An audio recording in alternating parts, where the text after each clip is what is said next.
The system shown in the figure consists of 4 blocks A, B, C and D of masses m, 2m, 2m and 4m respectively. तो अपने पास इस system में 4 block हैं A, B, C और D. A का मास m है, B और C का मास 2m है और D का मास है 4m. The threads are inextensible, mass of the thread and pulley are negligible and friction is absent at the axle of the pulley. Initially system is held motionless. Find acceleration of all the blocks after the system is set free. Acceleration of free fall is g. तो basically इनको rest पे रखा हुआ है और जैसे ही इसको rest से रिलीज करता है तो हमें बताना है कि हर ब्लॉक का एक्सेलरेशन क्या है. इसका जब एफ ड्रॉ करेंगे तो ए का मास है m तो इस पे लग जाएगा mg, b का मास है 2m तो इस पे लग गया 2mg, इसका मास 2m तो इस पे भी 2mg और इसका मास 4m तो इस पे 4mg. इसके अलावा देखें तो यहाँ से स्टार्ट करें तो अगर इस पॉइंट पे टेंशन T तो इधर भी टेंशन कितना आएगा अपना T. अब ये T और T मिल करके ये 2T. अब ये 2T यहाँ से जब पास होकर के इस स्ट्रिंग पे पहुँचेगा तो 2T. अब इस पे अगर ऊपर 2T लगा हुआ है मतलब यहाँ पे डाउनवर्ड डायरेक्शन में कितना लगना चाहिए T और T. इसका मतलब इधर T तो इधर भी T और ये T और T मिल करके 2T मतलब इस वाले ब्लॉक पे भी ऊपर के T और टेंशन T और इस पे भी टेंशन T. तो आई गेस ये क्लियर होगा कि यहाँ T माना है तो इसमें भी T क्यों मान लिया, क्योंकि ये 2T था तो ये भी 2T, ये इक्वली डिस्ट्रीब्यूट हुआ होगा. अब अगर ब्लॉक ए का एक्सेलरेशन माने तो मैंने ऊपर की तरफ मान लिया है कि ब्लॉक ए ऊपर की तरफ ए से जाएगा, ब्लॉक बी ऊपर की तरफ ए बी से जाएगा, ब्लॉक सी ऊपर की तरफ ए सी से जाएगा एंड ब्लॉक डी ऊपर की तरफ ए डी से जाएगा. तो कुल मिला के अपने पास कितने वेरिएबल्स हो गए हैं? तो जहाँ तक मैं देख पा रहा हूँ तो 4 ब्लॉक के अलग अलग 4 एक्सेलरेशन, तो ये 4 वेरिएबल और स्ट्रिंग का टेंशन T 5 वेरिएबल. तो 5 वेरिएबल्स को सॉल्व करने के लिए हमें कम से कम 5 इक्वेशंस की रिक्वायरमेंट है. तो जो पहला इक्वेशन मैंने लिखा है वो लिखा है using method of virtual work, that is summation ti dot ai equals to 0.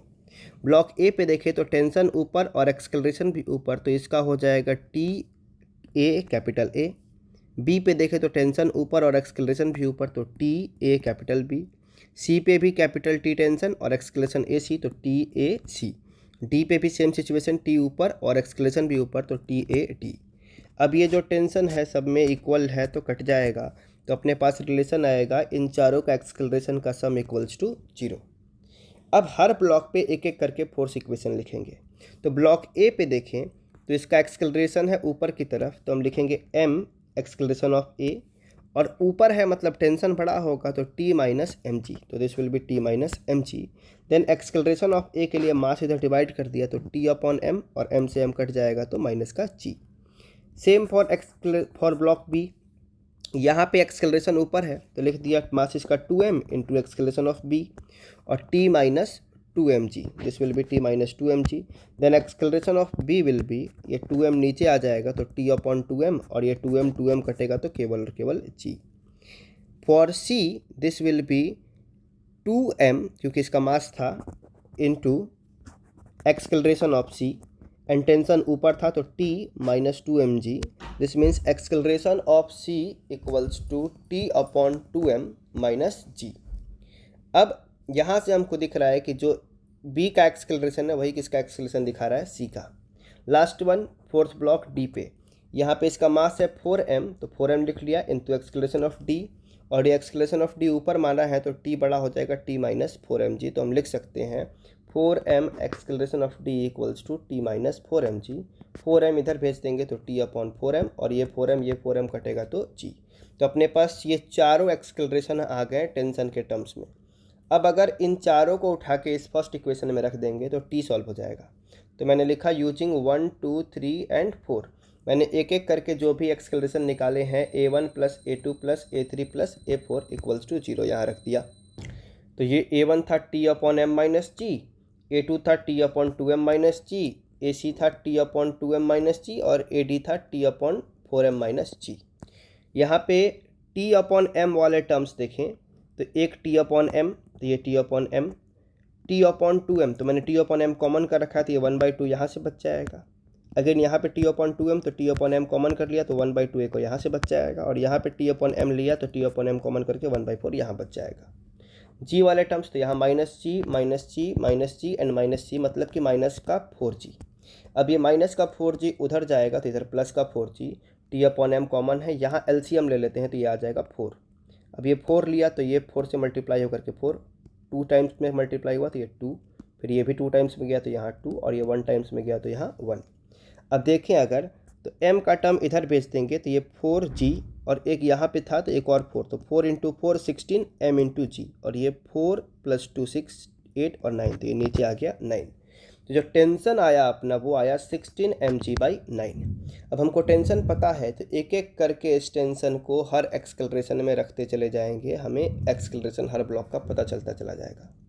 तो t/m - g में टेंशन रखते हैं, तो टेंशन था 16g/9। एक्चुअली एक काम करते हैं कि हम निकाल लेते हैं t/m, क्योंकि हमें बार बार इसकी ज़रूरत है। This will B 16g/9।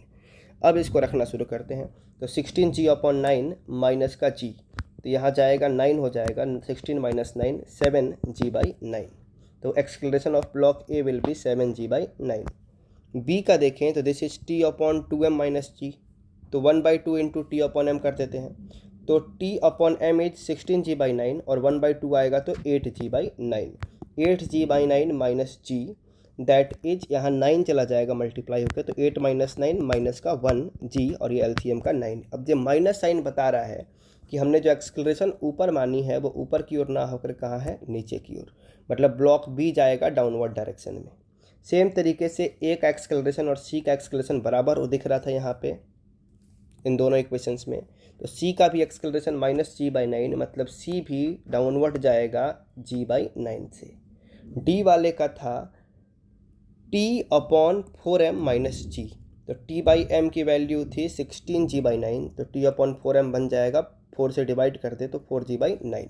अब ये 4g/9 यहाँ से उठा के जब यहाँ आया 4g/9 माइनस g, तो LCM कॉमन 9।